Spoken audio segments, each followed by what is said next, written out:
because we were planning some extrusion, but finally we cut it the aligner distal to 5, so extrusion didn't happen because these anterior extrusion attachments should be linked or staged together with posterior intrusion. So I was planning anterior extrusion, but it didn't happen because I was trimming the aligner.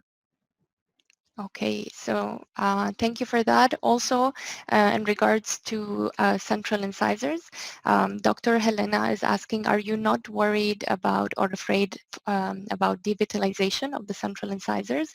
Because you mentioned that the patient wears the aligners during space closure.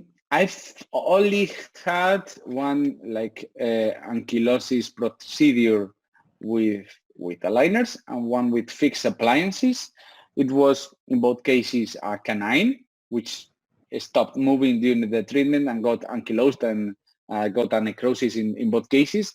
But I've never had a problem with an incisor, devitalization or any other thing.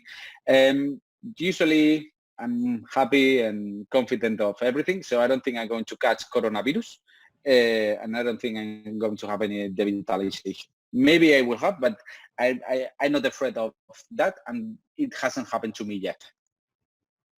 Okay, thank you for that. Also, question on how long do you hold the MARPE appliance in place after the expansion when you use only 4 screws for stabilization? 8 or 9 months.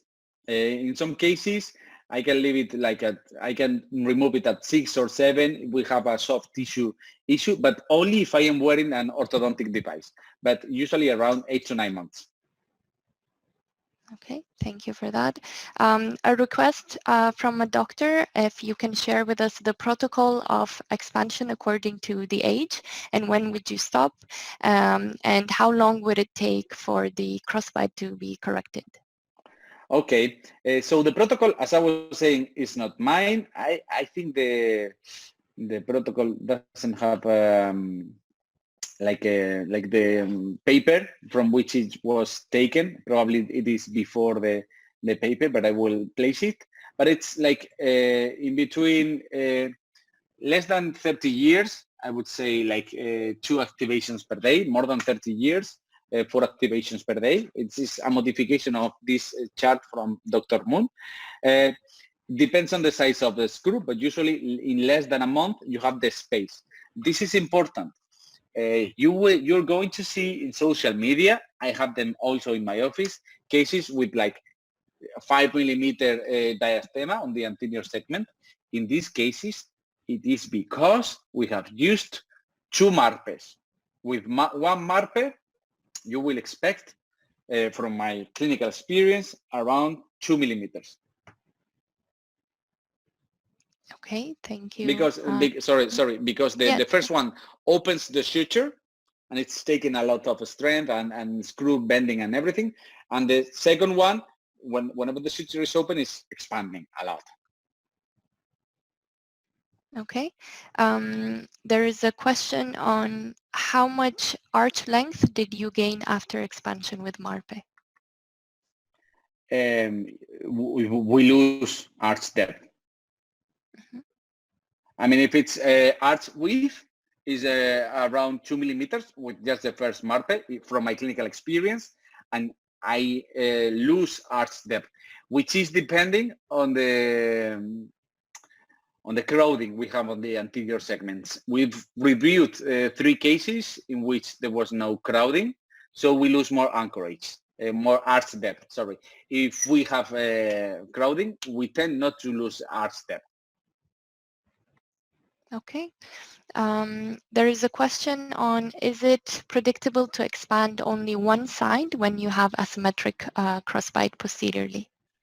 When you have an 8-year-old patient, and it has an asymmetric crossbite, which is, I think it's 3% of the cases are bilateral and almost 9 are unilateral. You do that in a growing patient, asymmetric expansion. It is predictable. Okay. So another question is, doctors said that they noticed you did not use vertical attachments on canines during extraction cases with AP movement. What is your option on that? Can you repeat, please? Yes, you did not use vertical attachments on canines during extraction cases. So what is your option on that? Yes, I usually, I mean, that's why I was saying I usually use lots of buttons, more than that, and I don't use vertical ever, because I think like a vertical attachment is not going to control the tipping. I prefer a optimized root control attachment, or an extrusion attachment, like a horizontal attachment, even to that. But I will never use vertical attachments, because I don't think it is creating this root movement it is supposed to create. But that's a point of view. That's why I would go for extrusion, like optimized for extrusion, horizontal to increase this extrusion. I was saying, especially in class 3 cases, and especially have optimized root controls, the double attachment with a couple of forces. Perfect. Thank you for the detailed answer on that. So on attachments as well, a doctor is asking, when you rescan, do you remove the attachments or leave them on? Depends on the case, on the situation, on the time. I mean, it's like sometimes you're in your office and you spend 6 months doing one thing, and in the 6 months following you do a different thing. But on a daily basis, I would say that today I would suggest to remove the attachments and scan. But for instance, today in my office, there is Dr. Sara, my colleague. She's an orthodontist. And because of the coronavirus, they are scanning with the attachments, and they will remove in a month when we have to bond the new ones. So we reduce the amount of water in the air, spray. Okay, thank you. So also there's a question of, when you decide to use sectional wires and brackets, do you apply them first and then take a new scan for extra or additional aligners? Yes. Okay. Okay, so a question is, do you load the appliance immediately or after a few days? Immediately. Okay. Another question, how do you, I assume, do asymmetric expansion? So you've already mentioned in growing patients, so I don't know if this question is around adult patients.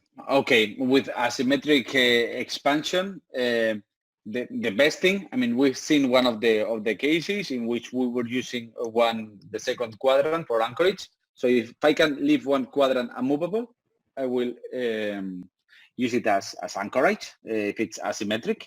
Just don't move the contralateral quadrant, or we can reinforce it with crisscross elastics.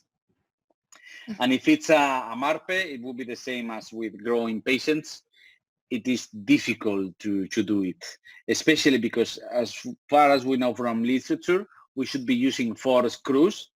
And with 4 screws, like 2 on every side of the mid-palatal suture, it is almost impossible from a physics point perspective to difference the forces. So it is not an ideal movement when it's a disjunction. But it's the same with 8-year-old.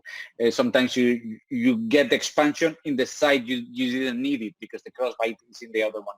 So you have to work more on the second phase of the treatment. Okay, thank you. Another question is, can we use TADs to mesialize molars in order to avoid the bowing effect? Yes, we can. But probably you're going to need sectional wires too, or you're going to use power arms. I've shown it in the pictures, and that's more predictable. But I try to keep it simple. Even with TADs, we have to plan the movement, and we have to use power arms. So if I can solve it with a power arm, with 2 power arms and no TAD, it is much better for me or for the patient. Okay. Thank you. So here it's more of a question in regards to the first case with Marpe. So in the first case, the crossbite was not severe. The doctor is asking, why did you still decide to use Marpe? I agree with you. I was saying at the beginning that probably many of you would say, okay, I can decompensate this with like a dental alveolar movement, compressing the lower arch and expanding the lower arch. But in that case, imagine there is a 2 millimeter movement, like transversal movement, 1 millimeter expanding the upper and 1 millimeter compressing the lower. In that situation, the final result would have been like a smaller smile at the very beginning. And finally, with this, I think I got a better outcome of expansion. I know I can do it. Also, I use CBCT in my office on a daily basis. And I see that many times when we are doing like dental alveolar compensation, we're taking like molars out of the bone, which is creating some problems to the patient. But in this patient, it was more an aesthetic purpose to have a wider smile at the end of the treatment. Okay, so thank you for answering all the questions. We've addressed all of them in the Q&A, and it's also the end of our lecture. So thank you, Dr. Javier, for your detailed presentation and for sharing your knowledge with us. And thank you for all the participants for interacting and asking all the questions. Thanks to all of you. Stay home, stay safe. Same. Have a great day. Take care. Bye-bye. Take care. Bye-bye.